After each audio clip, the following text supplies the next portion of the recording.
everything works. You just have to be passionate enough to make it work. Ecom is dead. Do SMMA. Do you think that you're currently happy if you could make 100 grand doing this within 6 months, per month 100 grand? Why don't you want to do it? I was thinking like, holy fuck, I could do whatever I want, whenever I want, with whoever I want, because that was the level of income that I was making at the time. I ended up doing nothing. If I wasn't obsessive, then I would get crushed by people like you. And I think Ecom personally teaches you every skill that you could possibly need in the online space and making money. The truth is you have to be passionate enough or just outright obsessed with what you're doing to reach a level where your financial success is going to give you, you know, these crazy things that you want. Impromptu Japanese podcast session here, yeah. action.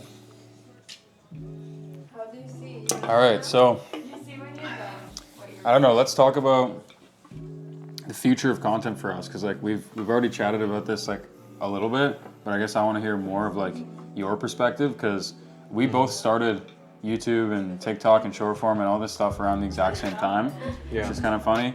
And I've realized that I need to make a change recently. I'm taking a pretty big shift with my content, and I'll talk about that a bit more probably in this podcast too. But what have your thoughts been on the space overall so far, and like the direction that it's headed in, and how are you gonna continue to adapt in this path as a content creator?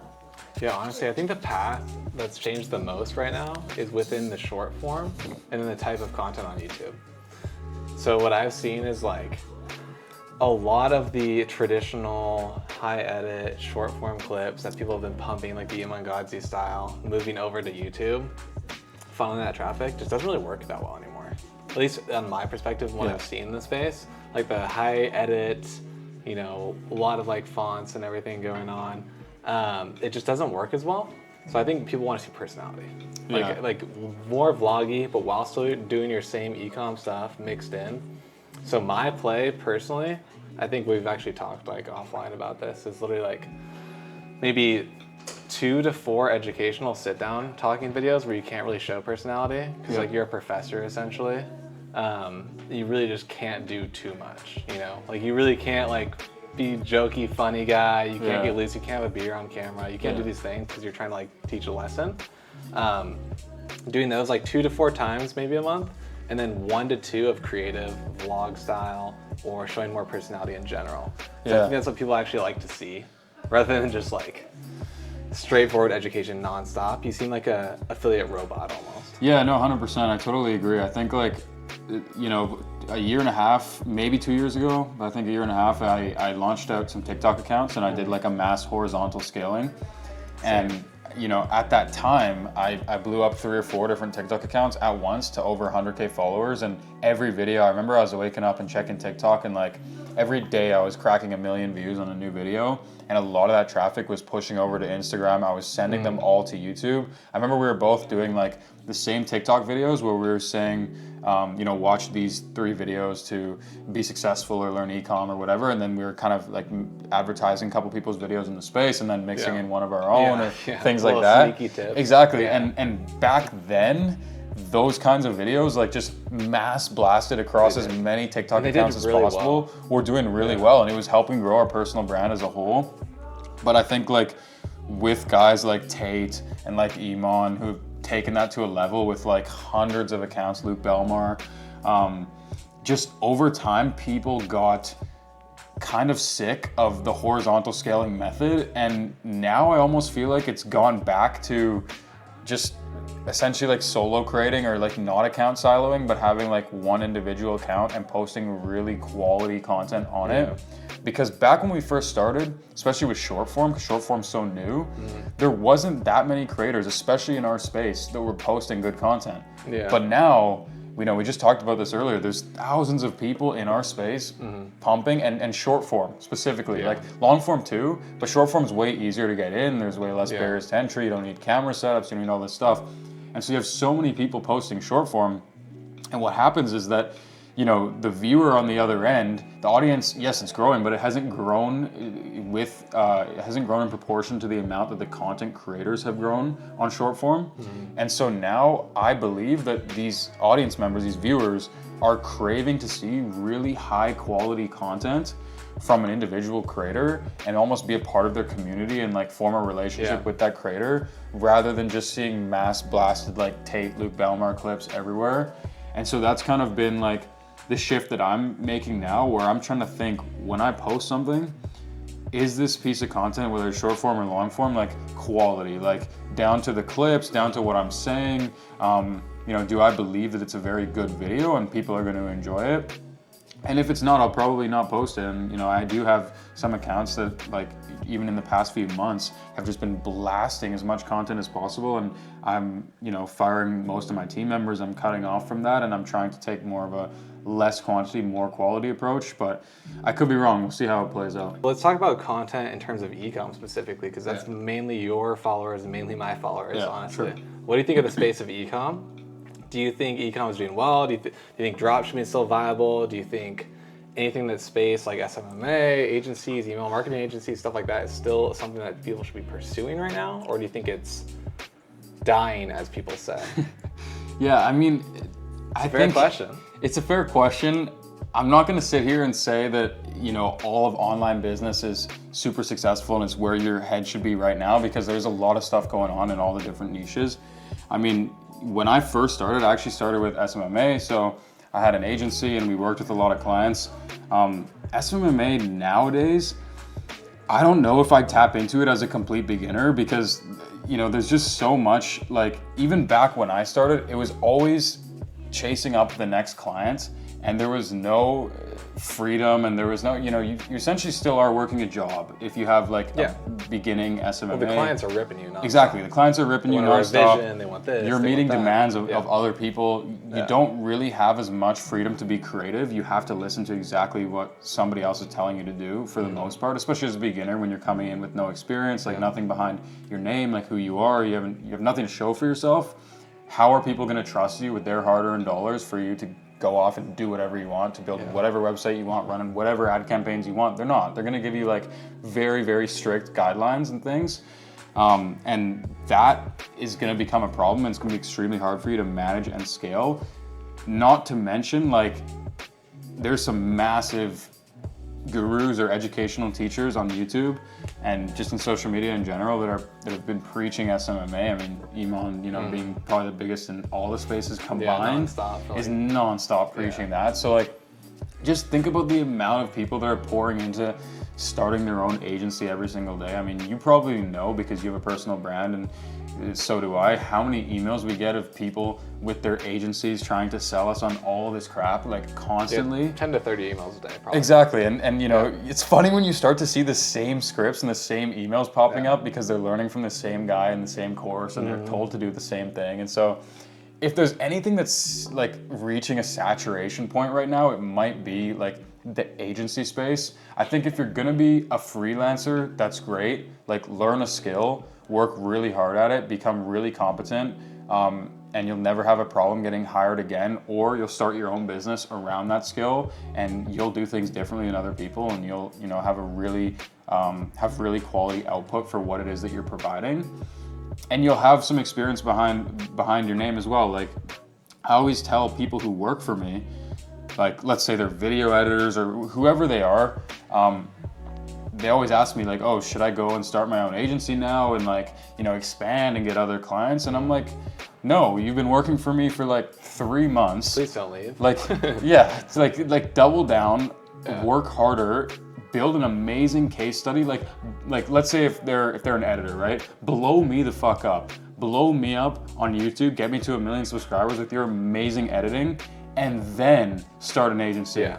Because then you can say, look what I did to Nathan Nazareth's channel. And you'll vouch for him. And I'll vouch for him. And you know how easy it is to get clients at that point? You're not gonna, you know, run into the same issues acquiring clients as the other fucking 100,000 members in Emon's coaching program. Right. Because you've actually gone out there in the world and done something and provided immense value to one person. So I always think when it comes to agency, freelancing, scale very, very deeply with one individual, or build up like an amazing skill case to show for yourself in one place. And I guess like now with Ecom, it's kind of like the same thing. Like, the thing about Ecom that I love for beginners, or for, you know, even intermediate people or people who have started with another online business, is that you learn every single skill pretty much in doing ecom. For sure. And so if you realize like partway through, well, maybe ecom isn't for me, well, now you know how to build a website, you know how to run ads, you know how to write copy, you know how to do all these things, that maybe one of them really spoke to you and you can go very, very deep in that one thing and then become an expert, become the best, start your own business around that, whatever it may be. Maybe even it's content. Maybe you've made a bunch of, UGC video ads, or you filmed a product a bunch and you're like, wow, I'm really good at this. Like, I think I could start a business here. I think I could build my own personal brand with content. I think I could there's so many different routes you could take it. And I think that's what happened with me with ecom too, and probably with you, is like, the further and further we went into it, we dove then into the little skills inside of ecom and then pulled them out and started something else. And that's how new businesses are formed. That's how probably our personal brands are formed. Like, that's how everything sort of, picks up from there.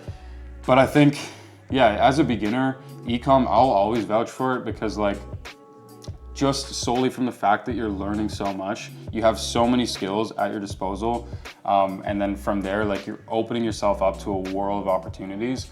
Versus if you started with let's say copywriting, you're narrowing yourself into only one aspect of business or online business, and then if you don't like it, you get discouraged. Or it doesn't work.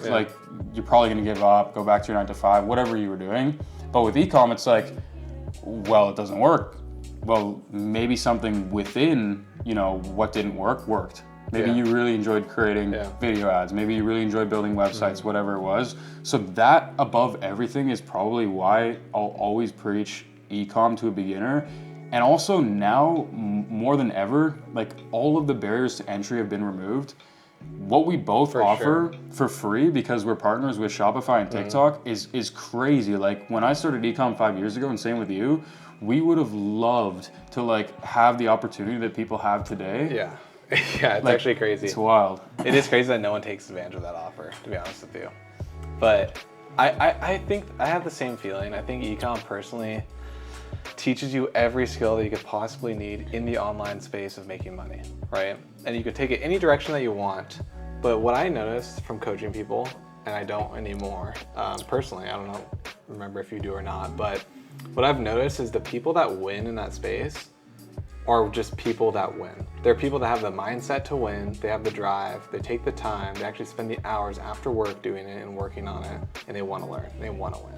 It's the people that think it's a get-rich-quick scheme, or they want to, get that Lamborghini next week, or whatever it may be, that fall into this trap that a lot of people put out online, and it's just complete trash. You actually have to work hard. What business can you ever think of that someone has created overnight that has no skill and just saw a video online and started the business? There's not a single person. It's all the people that actually work hard. So I've noticed that a lot, especially when the program that I was running, everyone that actually found success, I'd probably say 40 to 60% didn't even end up running an ecom brand. They were doing exactly what you said. They took a skill from ecom that they learned and put it into something else, like an agency, a UGC agency, a marketing agency, or they're running an ecom brand, or whatever it may be, or a personal brand too. They just had this drive and found the thing that they were the best at and went hard at it. And it's impossible to just, I guess, win on accident, or just... I think it's it's just hard to fall into something. Is basically what I'm trying to say.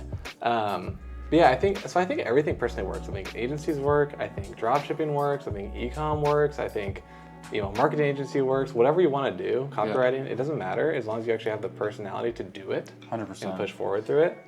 And that's the thing that people lack the most of. And that's where you see that 90% fail rate. Yeah, that's the biggest thing, is I always say everything works. You just have to be passionate enough, and you just have to keep showing up enough to make it work. But the problem is, in our space and with content and with all these guys, everyone's, looking to gain something from their audience. And so what they're saying is they're always saying, ecom is dead, do SMMA. They're saying SMMA is dead, do Forex, right? And so everyone's just getting all these misconceptions in their head that everything's dead and they need to find their golden ticket amidst all this stuff in the online world. But the truth is that everything works I always like to tell people, like, what are you passionate about, and what are you gonna, like, you know, step up to bat enough times until you're actually gonna, you know, hit something out of the park, right? And because, again, same thing like you said, what I've seen with most people, and why like 90% of people don't go on to find success in online business, or to be honest, just anything in life, is because they just give up when it gets, you know, too difficult, when they struggle a bunch, when they have their first few failures. But what I've also found is the easiest way to get people past the hurdle of giving up and feeling discouraged and whatever is ensuring that they have enough passion in what they're doing. And I know a lot of people say like I'll be a bit controversial, because a lot of the gurus online and the mainstream people in our space are preaching to build a practical business, to go from, you know, 0 to 10K a month, and then from there you can start to do more of your passions in your free time and your whatever. I would actually disagree with that, because for me personally, if I wasn't obsessive over what I was doing when I started years ago, and, you know, even what I've been up to in the past couple of years, if I wasn't obsessive, then I would get crushed by people like you, people like other people in my space.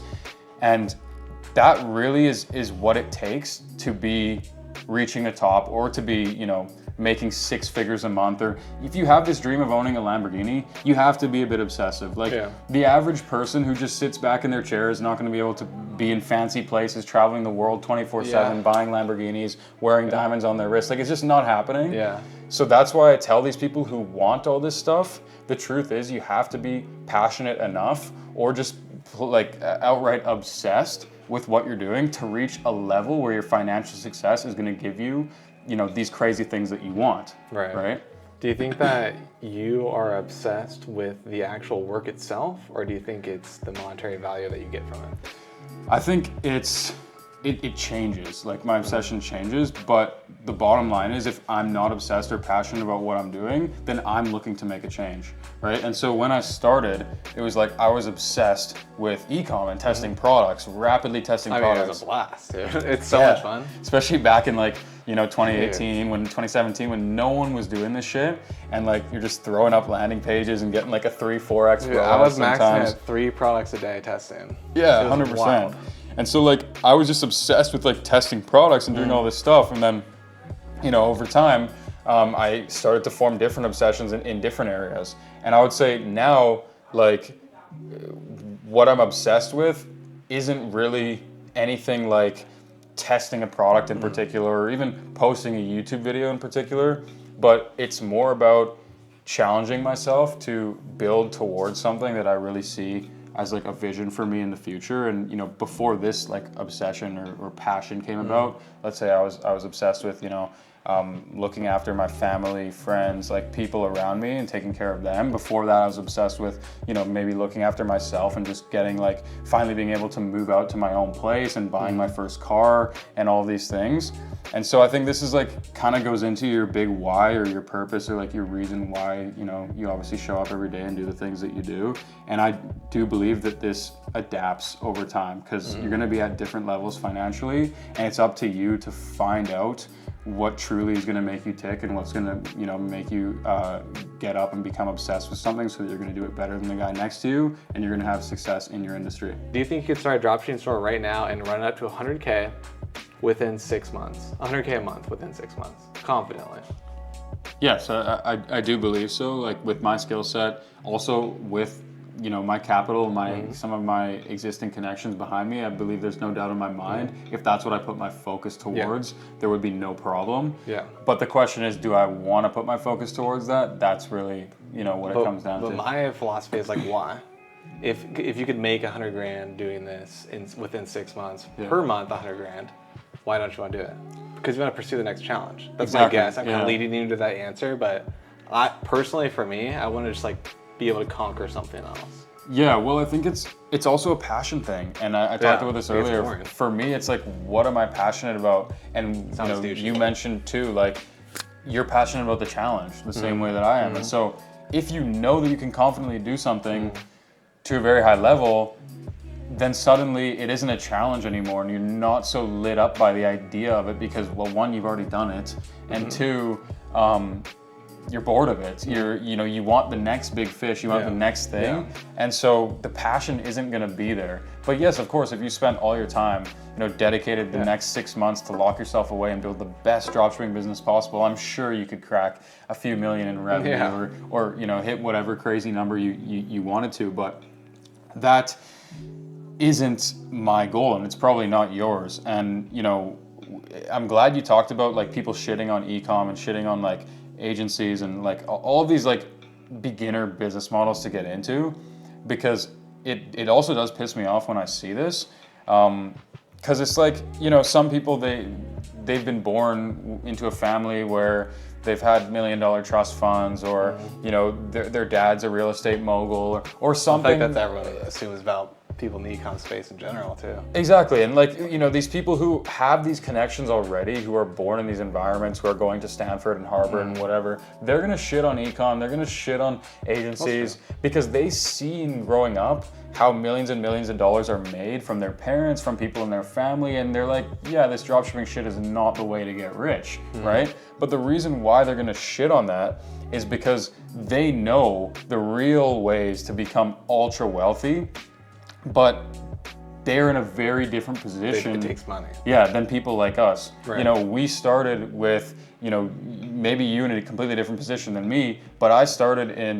middle class family, maybe upper middle class, but no money to my name. I wasn't given anything, and in fact, everybody in my family was very like academic oriented, which means that they weren't entrepreneurial. They weren't, into real estate. They weren't into investments. They weren't into the stock market, crypto, taking the risk on their own, starting a business, and all these things. Yeah, taking the risk on their own. They were very into just being spoon-fed and kind of like funneled into the system, right? And so when you grow up in an environment like that, you don't see the wealth around you. You don't see all these ways that people are getting extremely rich. You don't have access to that network. You don't have access to any of information. And so naturally, the only way, like you said, the only way for me to start is with an entry-level business model. And then yet these people who already grow up in these environments are going to come in and shit on everybody who's starting that way. It's ridiculous, and it pisses me off because it's like, well, what about the people who don't have the opportunities you did? What about the people whose dad didn't already develop, 6 buildings in your city? Right. Like, they have to start somewhere, and these are the best ways for them to start stacking those skills, to build enough capital to continue jumping from business model to business model and sort of climb that ladder to eventually go on to conquer more and own land and, have investments in large shares in big corporations and, maybe venture capital, like all sorts of different routes that you can take, but those routes are much higher barriers to entry, right? Yeah. When you first started, you probably watched a lot of YouTube videos. You probably read case studies online from various blogs, all these things to learn what you wanted to do, right? Yeah. You started with an agency. Yeah. Did you not read a ton of stuff online and watch videos about it? Totally, yeah. Exactly. Yeah. So it's like, obviously people have done it before and they want to teach you about it in the past because they moved on to the next level, which I was talking about earlier. Yeah. You just are on a different level and you just go up this pyramid. I want to call it like a pyramid because it sounds like a pyramid scheme. Yeah. But like you're at different levels. But I don't know. I think there's a bad taste of entrepreneurship in the United States specifically, and maybe Canada as well. That is kind of just a bummer. I see it with my friends. I see it with family members. I see it with all this stuff. And it's like, just stick to something and work. Get to level 1. Yeah. You'll realize once you beat level 1, level 2 just opens up this much. And level 3 opens up this much. There's so much opportunity out there to go after.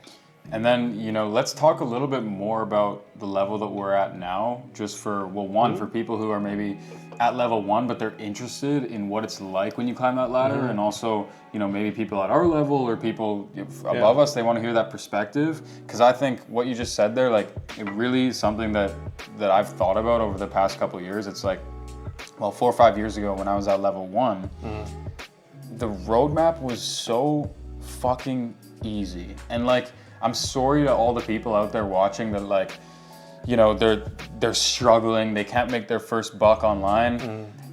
For me, I put my head down and I locked myself away and I just consumed the heck out of YouTube videos, I think I bought like a cheap course, like a $50 course or something. I stole Vieja's. So. Yeah, like ripped some course. I know, I ripped some red at Vieja's. Whatever, right? Sorry, if you ever see this. And like, I just like, the roadmap was in front of me because people my age, it blew my mind. The people my age were making $100,000 a month online, no smarter than me, no different than me, and telling me about it. It blew my mind. So I was watching these YouTube videos. I ripped some courses from some resellers on Facebook for like $50, whatever I had to do, and like I grinded to like figure this shit out and start making money, right?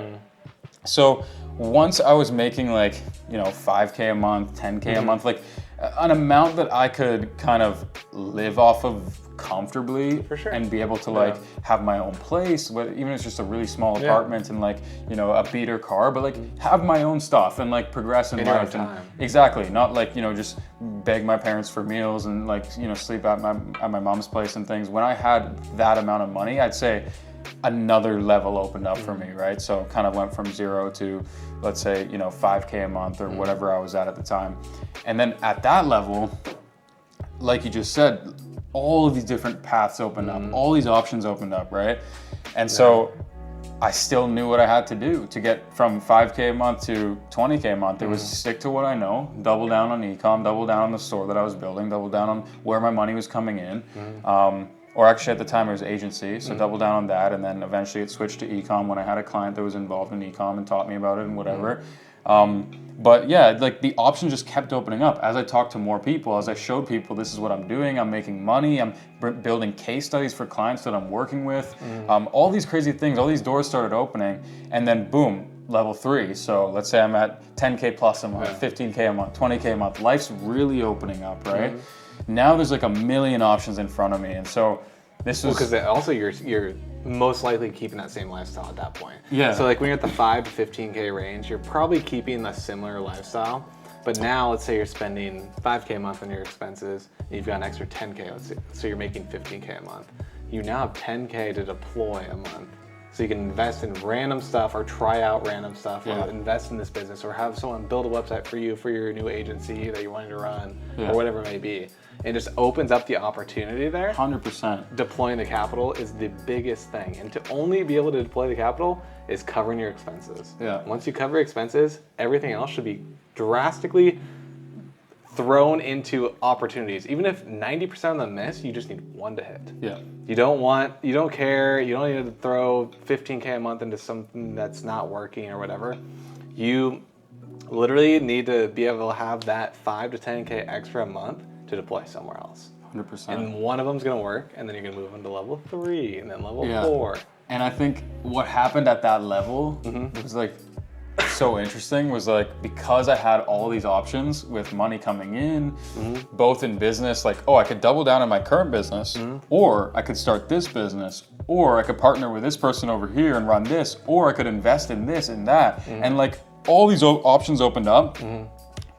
But simultaneously, because I was making the money and the profit that I was, guess what happened on my personal side of things, my personal life, right? And I'm sure you know, like when you're making free cash flow, 10K a month to Austin Raven's name, what are you thinking about doing? You're thinking about, oh, well, maybe I could travel here. I've always wanted to visit this place. I've always wanted to buy this watch. I've always wanted to, you know, take this girl on a date here or do that, right? So it's like, then my personal life options just blew up. Business options blew up.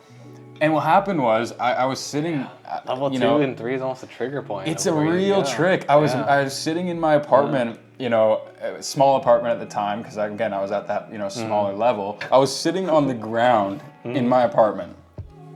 And I was thinking like, holy fuck, I could do whatever I want, whenever I want, with whoever I want, like, because that was the level of income that I was making at the time. And like, I ended up doing nothing, like for the first while. Then like, I got my shit together, but I honestly ended up like staying right where I was. Very comfortable. Doing exactly what I was doing as my income was growing, and I was getting so many more options, and I wasn't taking hold of anything new, if that makes sense. And it was weird because like, you know, my life was moving so fast in a sense, because my income was growing exponentially and I was doing so well with what I was doing. But personally I was stagnant. Like personal growth, like agree. meeting new people, traveling, all these sorts of things, I was stagnant. And so what happened was I was in this state of like overwhelm or like analysis paralysis, being like, you know, stretched with so many options. And I think even now to this day, it's the same problem, but just even more, because now the level we're at, whatever you want to call it, level 4, level 5, like whatever, there's so many options. And so it stresses me out. I'm like, well, shit, I could be in Spain tomorrow, or I could be like back home with my family, or I could be, you know, exploring Japan and finding winning products, or like whatever the hell I want to do. I could be with you, I could be with my girlfriend, I could be with, you know, my OG buddies, like so many things in my head. And it's really, really difficult to figure out what the right route forward for me currently is. And I've only recently figured out how to kind of navigate things at these higher levels, or at least I feel like I've figured it out to an extent, and I'm always learning more over time. But I'll let you touch on it first, and then maybe I'll, you know, provide a little bit of what I've learned in being at these sort of higher income levels and how that's affected me as like a young person as well. Yeah, I think you're handling it really well personally, because I'm older than you by a solid amount. So I personally feel stressed more. The higher level I get to, I feel like I do feel more stress. And I don't know why. Because it's not like... But it's a different kind of stress. It's a different kind of stress. It's a different kind of stress, for sure. It's not, you know, can I pay rent? Can I do this? Can I be able to help this person out? Can I do this? It's not that at all. It's a weird stress that I feel. It's almost like an anxiety of I should be doing more because of the opportunities that are presented in front of me. And I don't like it, and I want to get past this level, and I'm hoping the next one is better, if I'm being completely honest. 100%. It feels a little weird. It's like kind of hard, because I feel like you could chill all day long if you want to, and you're still making money. You can work as hard as you want, and you're getting to the next level.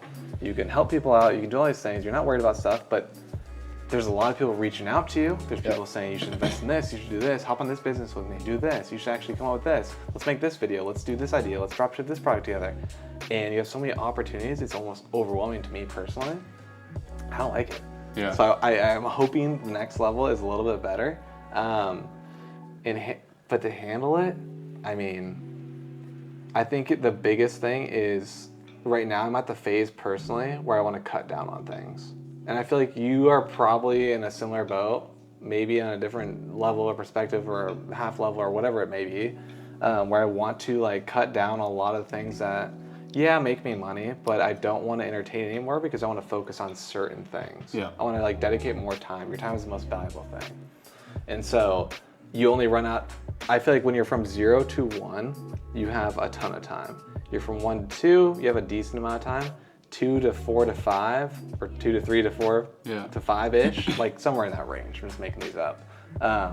It gets really thin. You have to be very selective. And you have to like start cutting out income streams, which is for me is a really weird feeling. Yeah. Like cutting out income streams is saying really no weird. To like such a great opportunity. You used to make $8K a month from this and you don't do much work for it, but I need to cut it out to take that sliver of time back and put it into something else. It's a really weird feeling. No, I agree. But I feel like I'm there where it's like, I got to cut certain things out to focus on a bigger picture to move on to the next level. Yeah. And the next level, I always think that once you move to the next level, you need to hire more. Yeah. Within. Yeah. Because otherwise, if you're going up to the next level and the next level, obviously it comes more stress, more time, more effort. So I think you need to hire managers or people that help you out. Otherwise, it's going to be a nightmare. Yeah. From what I've noticed, at least. I totally agree. I think it's like, you know, for me, it was a lot of the same struggles that you just mentioned along, you know, the journey over the last couple years. And recently, like, of course I don't have this figured out because I don't think anybody does, and like you're always going to be stressed, you're always going to have a million options, you're never going to know if you're making the right play or not.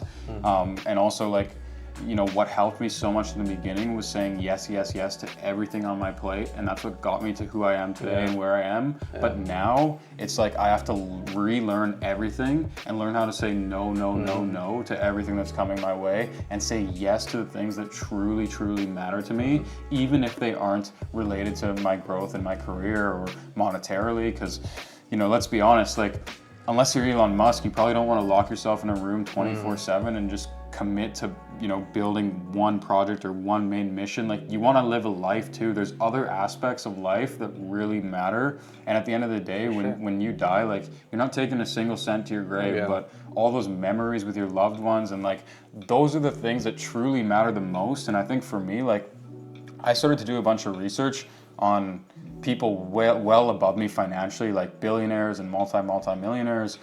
And they all said, like, they would trade, you know, all the money they've ever made or the businesses they've built for, you know, being young again, for being 20 again. And why is that? Because the most important thing in life is time.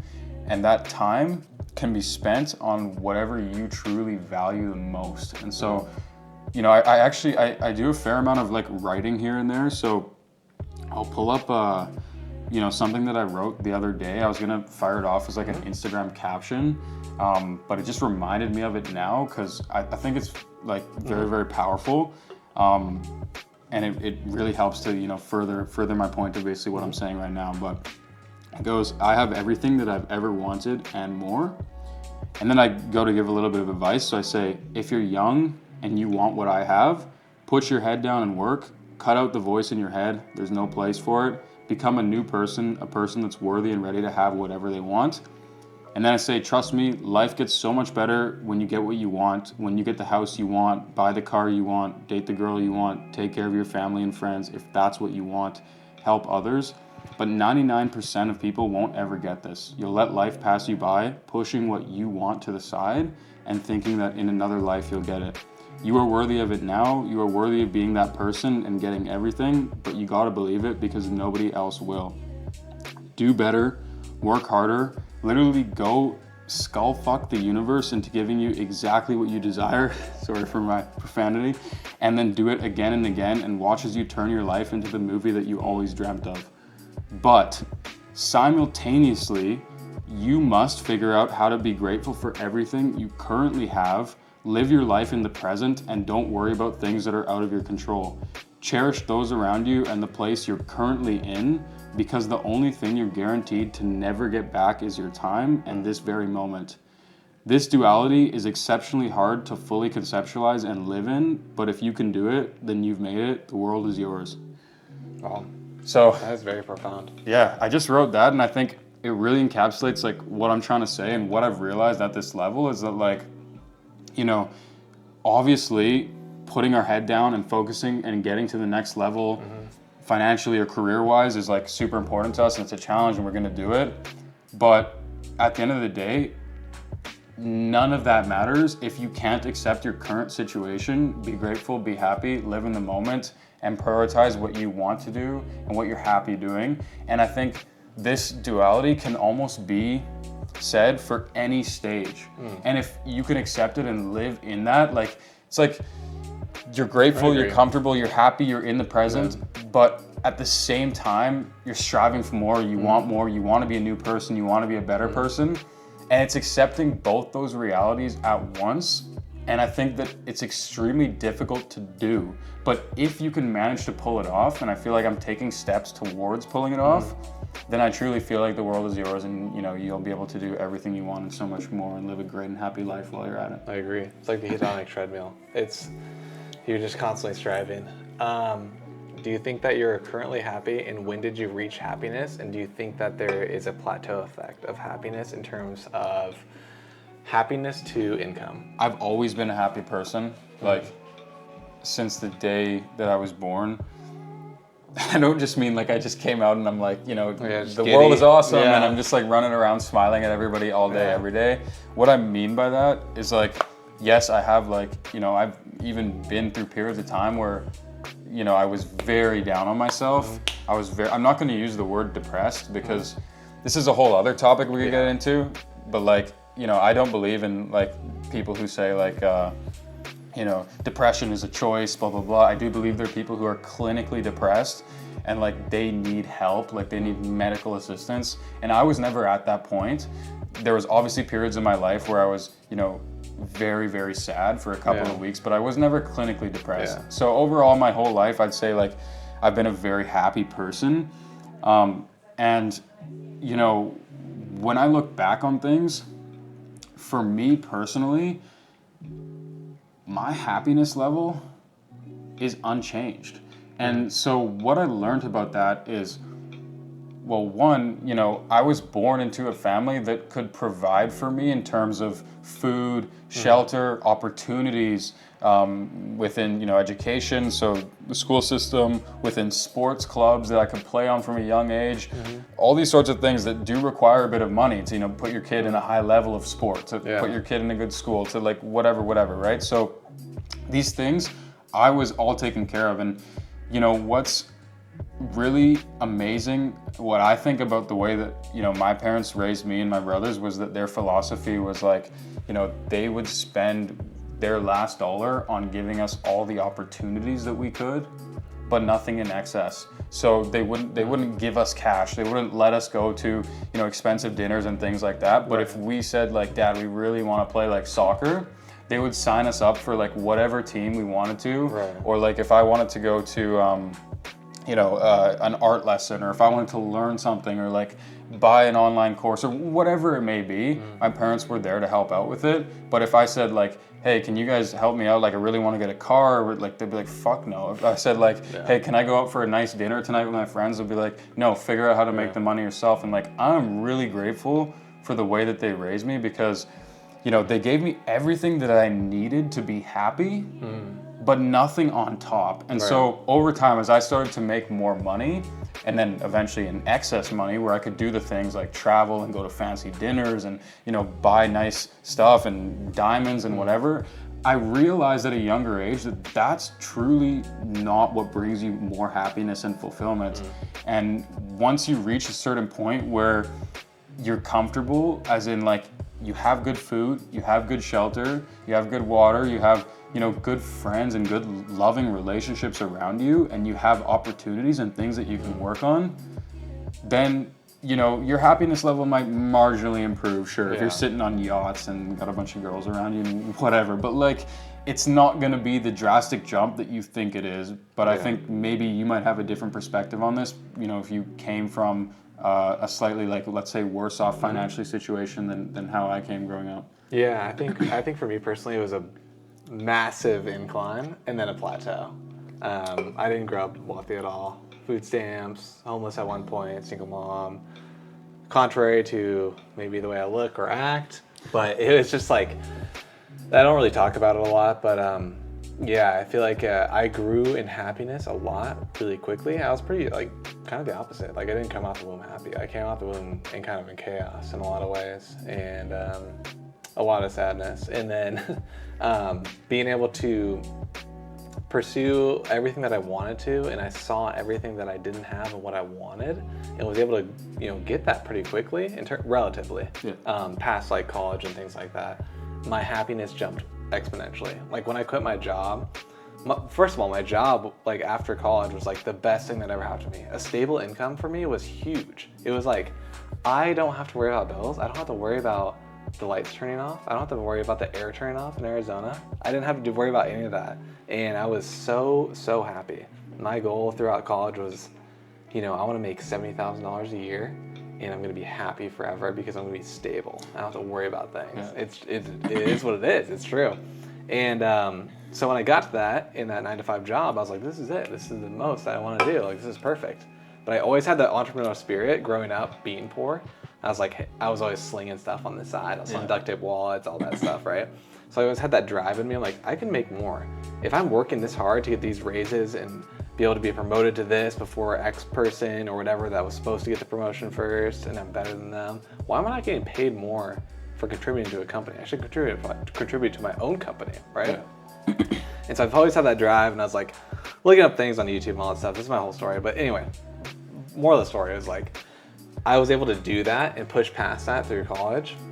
And I finally was able to do it for myself. And that exponential growth of income and happiness just went like this, straight up to about maybe like 200 to 250K a year profit, I would say, like coming into me. Yeah. I think I like really like went up a happiness slope. Yeah. And I was like, okay, everything's covered. Now everything past then has just been a gradual like happiness. Yeah. You know, like traveling's great. Traveling's my favorite thing. Being able to spend the time that I want to freely whenever I want to, putting the people in place to where I can go on vacation for a month right now. I'm going to be gone for an entire month and not have to work too much. Yeah. Sorry, Bobby. But have the freedom to choose. But have when the you freedom work to do and that when when I work and when I don't work.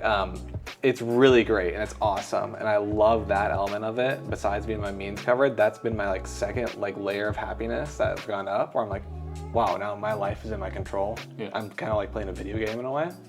Past that, the jets, the material objects. Yeah, they're nice. I like a nice car. I'd like this. I'd like this next watch. I'd like this next thing, or whatever it may be, right? But it lasts a week. Yeah. So that's why I like to strive for like challenge is what I've noticed over the last like maybe 3 years or so, maybe 4 years. The challenge is the best. The income doesn't matter. I've doubled my income ever since I've quit my job. Every single year. Yeah. Every single year I've recorded it, I've doubled my income, and it has not grown that way happiness wise. Yeah. So I think it's really just the challenge. What's the most money you've ever made in 1 month profit? Good question. Probably like over 100. Not as much as you. Probably like, I think 140. 135, so 140. That's crazy. There was a point in time where you just said, not too long ago, where your goal was to make $70,000 a year. You doubled that in a single month in take-home profit while living a much better lifestyle. Like, when you let that sink in for a second, I think, you know, that hits me, even hearing that from you. Yeah. Which is crazy. Yeah. What is your end goal? What is gonna make you happy and quit? Not quit. I always look at it as like semi-retire, like where you're not chasing money and chasing the next level like we talked about earlier, but wanting to be comfortable to be able to live your rest of your life the way you want to. What's your goal? What do you want to hit, and when do you think you're gonna hit it? Yeah, I mean, I'll be very honest. Like, I think I'm very close. As in, like, the lifestyle that I'm essentially living right now, which is same with you. It's what I want for the rest of my life. Like, this kind of freedom, like this kind of ability to choose where I want to be, when I want to be, you know, with who I want to be. You know, to be quite honest, I'm very close to this point. As in, like, you know, living with everything that I ever want and more for the rest of my life, as of now. But I don't see myself, let's say, retiring or... You can't. Yeah, you like, just can't. I just like, can't. Would you ever just sit there?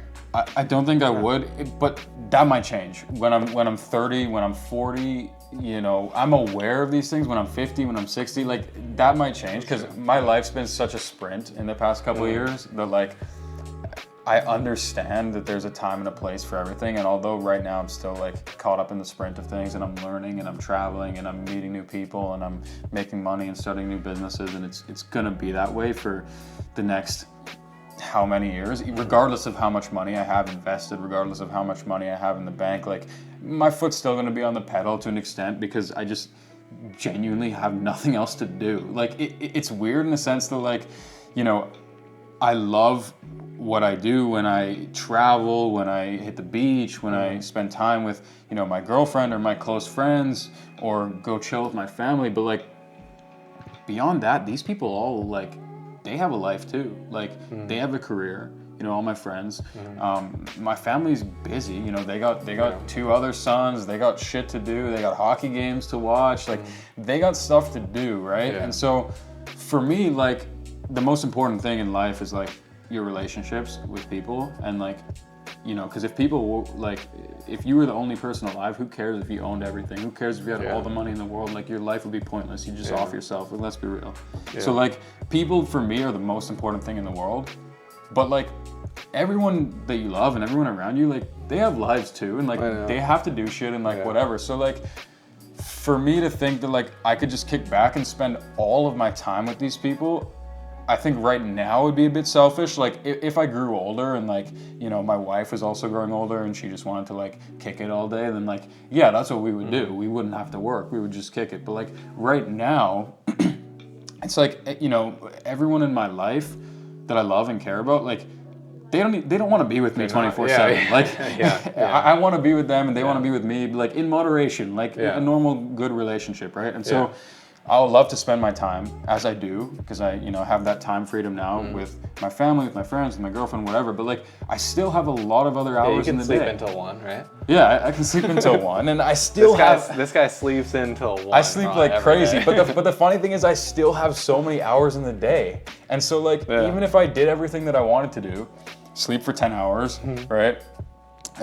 Let's say I hang out with my girlfriend for 4 hours of the day. If I could pick a certain amount that I wanted, and let's say 4 hours. No, I'm just kidding. Let's say 4 hours of the day, right? Let's say hang out with, my friends for an hour of the day, and my family for 2-3 hours of the day. Well, I can't do math right now after a couple of these drinks, but let's say we still have 6 hours in the day. Yeah. Now, what the hell am I going to do in those 6 hours, right? I'm going to want to work. I'm going to want to challenge myself. I'm going to want to conquer. I'm going to want to go work on my body in the gym. I'm going to want to, Because even if you just fucking sat on the couch for 6 hours, you'd feel like an idiot after a month. Yeah. Just doing nothing. I think in the way that we've essentially trained our minds and our bodies to get to where we are today.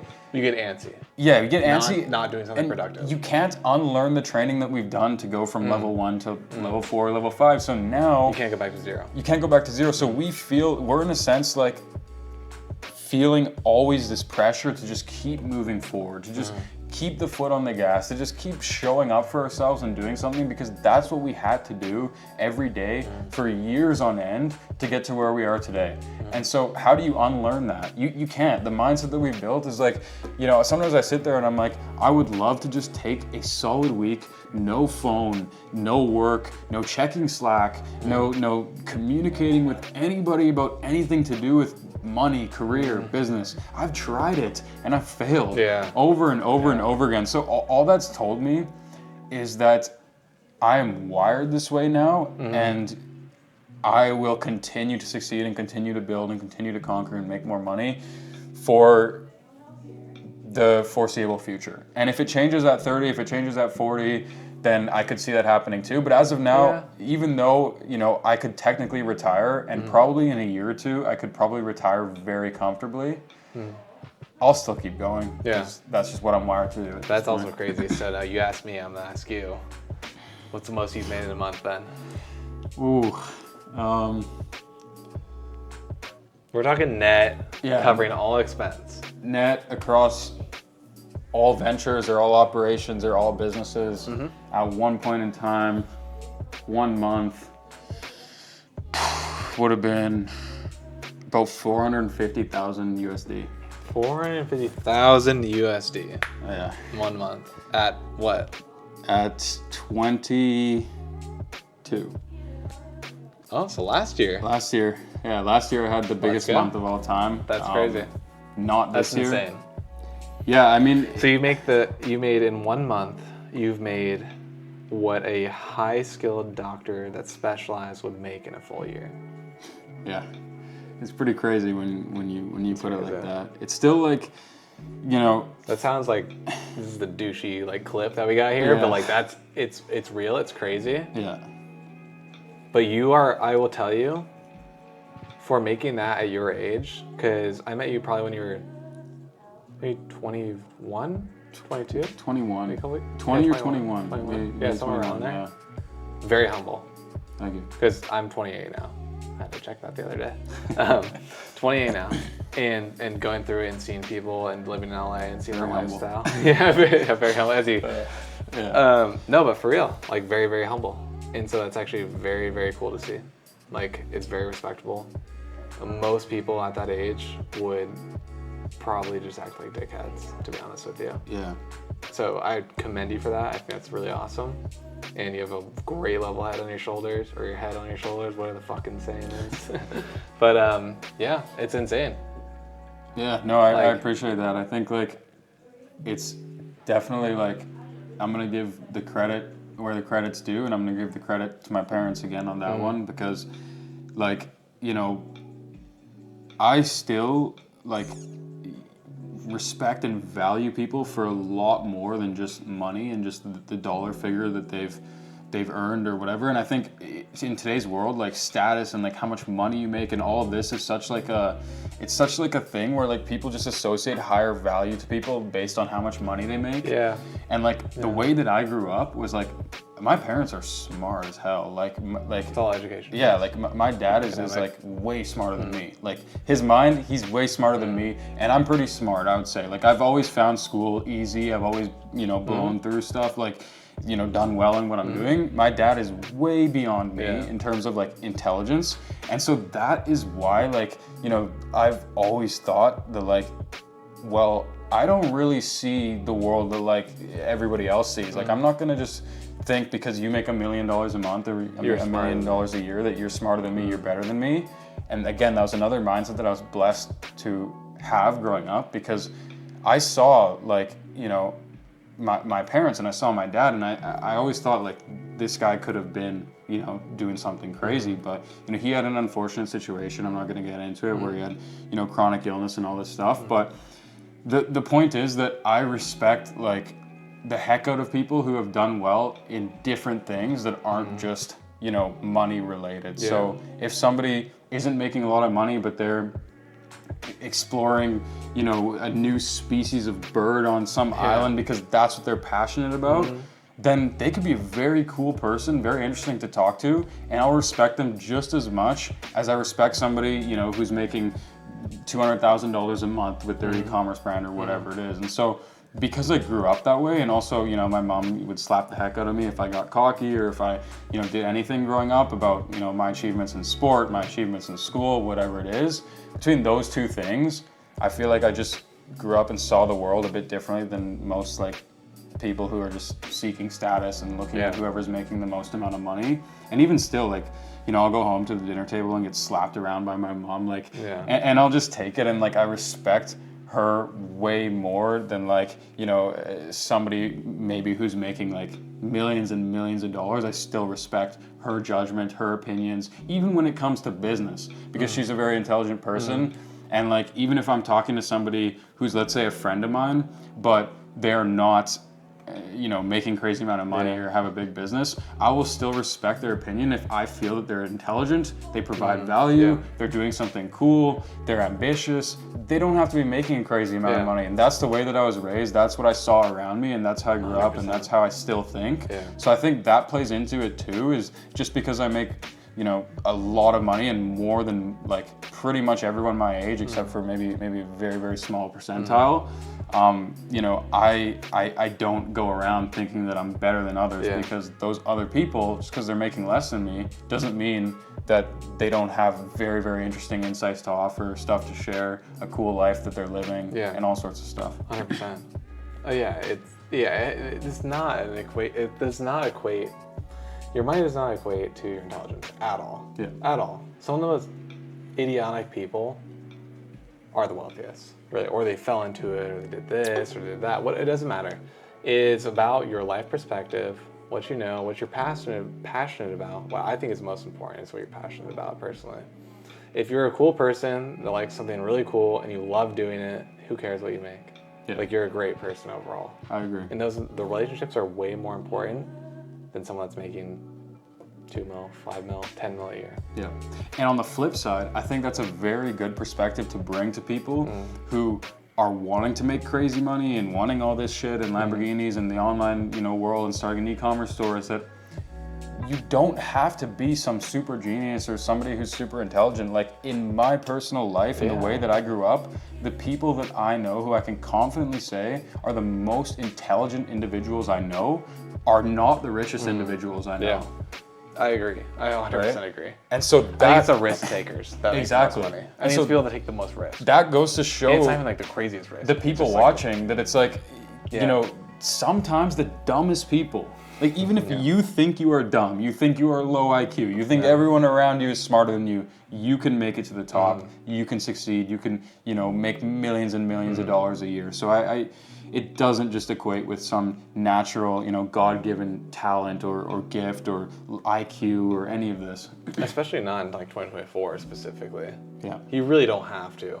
Like, you literally have to take a risk You have to step outside of your comfort zone. You have to do things that are against the grain of normal people around you. They're getting the 9-to-5 jobs, they're doing this, they're going to college, blah, blah, blah. You don't have to do any of that. It's like taking the risk, being entrepreneurial, and coming up with an idea and pursuing it and trying it for longer than 3 months or 1 week or whatever people want to do nowadays, and then give up. That's literally the only thing I think is the key factor of people that make a lot of money, if that's your goal, to not making a lot of money or making an average career. 100%.